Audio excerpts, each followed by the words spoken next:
வணக்கம். நான் தான் உங்கள் அக்கறையாரம் பேசுகிறேன். இன்றைக்கி ஒரு குட்டி கதை சொல்ல போகிறேன்.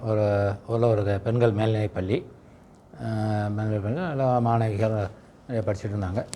அந்த பள்ளிக்கு திடீர்னு முதன்மை கல்வி அலுவலர் மாவட்ட முதன்மை கல்வி அலுவலர் சிஇஓ வந்துட்டார். வந்துட்டு ஒரு கிளாஸாக போகிறாரு. திடீர்னு ஒரு கிளாஸுக்கு போகிறாரு. அவங்க போயிட்டுருக்காரு. அந்த கிளாஸ் போகிற எந்த கிளாஸுன்ற அங்கே அந்த பதில் இருக்கிற கிளாஸில் இப்போ மாணவிகளே இல்லை. உடனே அந்த கிளாஸுக்குரிய ஆசிரியர் அவங்க வந்து அந்த கிளாஸுக்கே போகல. மாணவிகளும் அங்கே இல்லை. அவங்க வந்து பேசாமல் ஸ்டாஃப் ரூம்லேயே உட்காந்துருக்காங்க.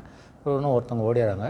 ஓடி வந்து இன்னொரு ஸ்டாஃப் ஓடி வந்து இது மாதிரி மாணவிகள் இல்லை உங்கள் கிளாஸ் அவர் தான் இது, நீங்கள் மட்டும் இங்கே உட்காந்துருக்கீங்க, சிஇஓ உங்களுக்கு தான் உங்கள் கிளாஸ் தான் போயிருக்காங்க, ஓடுங்கன்ட்டு சொல்கிறாங்க. அவங்க சரி சிஇஓன்ட்டார ஹெட் மாஸ்டர் வந்துட்டு வாங்க, சிஇஓ வந்துட்டு ஒன்று ஓடுறாங்க, தட்டுன்னு ஓடுறாங்க. இந்த தகவல் சொன்ன டீச்சரும் கூட ஓடுறாங்க.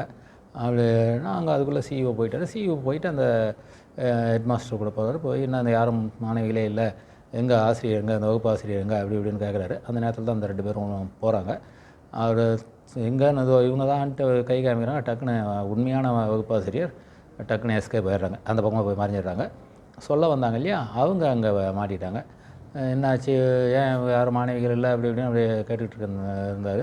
அவங்க ஒன்றும் பதில் சொல்கிறதுக்கு இல்லாமல் இங்கே தான் போனாங்க, அது எங்கே தான் இருக்காங்க, கிரவுண்டில் இருக்காங்க அப்படி இப்படின்ட்டு அவங்க ஏதோ சொல்லி மழுப்பி பார்த்தாங்க. அதுக்குள்ளே அந்த பள்ளியினுடைய விளையாட்டு ஆசிரியை, ஃபிசிக்கல் டைரக்டர், அவங்க வந்து இந்த மாணவிகள் எல்லாமே ஒரு சினிமாவுக்கு போயிட்டாங்க. அந்த ஒரு சுமாரான டவுன் அது. அந்த டவுனில் இருக்கிற தேட்டரில் சினிமாவுக்கு போயிட்டாங்க. அவங்கள போய் அவங்க ஃபாலோ பண்ணி இது பண்ணி அழைச்சிட்டு வராங்க.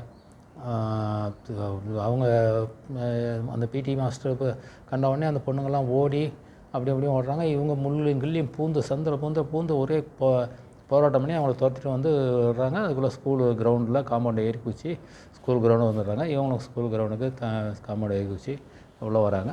உள்ளே வந்துட்டு இது பண்ணிகிட்டே இருக்காங்க. அதுக்குள்ளே ஸ்கூல் பசங்களே இல்லை இல்லையா. உடனே ஹெட் மாஸ்டர் என்ன பண்ணிட்டாங்க, அந்த பெற்றோர்களுக்கெல்லாம் தகவல் சொல்லிட்டாங்க, ஏன்னா தப்பாக போயிடுமேன்ட்டு. அதில் பெற்றோர்களும் வந்துட்டாங்க. இந்த நேரத்தில் சிஇஓ வந்து நீங்கள் கிரவுண்டுக்கு போயிருக்காங்கன்னு சொன்னீங்கன்னா கிரவுண்டுக்கு போகலான்னு வராங்க.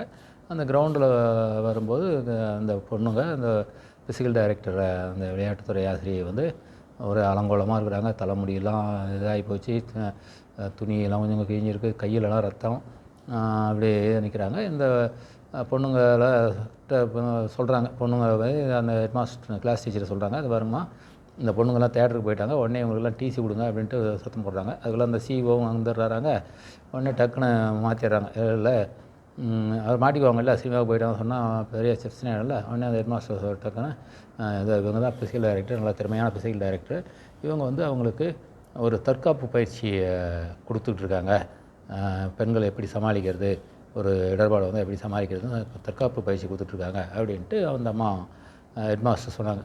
உடனே அவரும் ரொம்ப இதாகி போவார், இல்லையா ரொம்ப நல்லா வேலை பண்ணுறீங்களே அப்படின்ட்டு, நல்லா சிறப்பாக பண்ணுறீங்க, ஒரு ரியலாக பண்ணுறீங்க, உண்மையிலே இவ்வளோ டெடிக்கேஷன் நான் பார்த்ததே இல்லைன்ட்டு அந்த ஃபிசிக்கல் டைரக்டரை பாராட்டுறாங்க. அந்த ஃபிசிக்கல் டைரக்டர் வேறு வழி கிடையாது, சிஇஓவில் அந்த பொண்ணுங்களை மாட்டினா வேறு வாழ்க்கை வீணாக போயிடும், டிசி கொடுக்கணும் தான் ஓவமாக இருந்தாங்க, ஒரு கண்டிப்பு தான் இருக்கணும், தண்டிக்கக்கூடாதுன்னு நினச்சிட்டு அவங்க சரின்ட்டு பேசாமல் இருந்துட்டாங்க. அதுக்குள்ளே அந்த ஹெட் மாஸ்டர் ஃபோன் பண்ண ஸ்கூல் பேரண்ட்டெல்லாம் வந்துட்டாங்க, அந்த பொண்ணுங்களோட பேரண்ட்லாம். அது என்ன இவங்க ஏன் பேரண்ட்டே வந்துட்டாங்க அப்படின்னாங்க. உடனே அவங்க அதை சமாளித்து, இல்லை சார் அவங்கெல்லாம் ரிசல்ட்டு வந்திருக்கு, இவங்களுடைய டெஸ்ட்டு மார்க் வாங்கியிருக்காங்க, இவங்கெல்லாம் நல்ல மார்க் வாங்கியிருக்காங்க, இவங்களை பாராட்டி அவங்க பெற்றோர்கிட்டே அந்த மார்க்கை சொன்னோம்னா அவங்க ரொம்ப சந்தோஷப்படுவாங்க, அதனால தான் நான் பெற்றோரை கூப்பிட்டேன், வர சொன்னேன் அப்படின்னு அவங்க சொன்னாங்க. உடனே பெற்றோர் ஆமாம் வர சொன்னாங்க அப்படின்ட்டு அவங்களும் ஒன்றும் புரியாமல் இது பண்ணிட்டாங்க. அது என்னென்னா தப்பு பண்ணது வந்து அந்த மாணவிகள் பண்ண தப்பை இவர் எதுவும்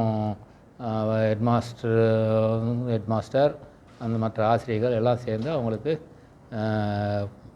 பழியை வந்து இன்னொருத்தவங்க மேலே போட்டு இப்போ பரவாயில்ல, ஃபிசிக்கல் டைரக்டரையும் காபந்து பண்ணிட்டாங்க. அவங்க வேலை ரொம்ப குறையாக சொல்ல, அவங்களே காபந்து பண்ணிட்டாங்க. என்ன உலகத்தில் வந்து தப்பு செய்கிறவங்க சந்தோஷமாக இருக்காங்க, நல்லது செய்கிறவங்க மாட்டிக்கிறாங்க. இந்த மாதிரி ஒரு பிறரான நிலையை சமாளிக்கிறது தப்பு செய்கிறவங்களோட வேலையாக ஆகிடுதுன்றது அந்த கதையினுடைய சுருக்கம். நன்றி, வணக்கம்.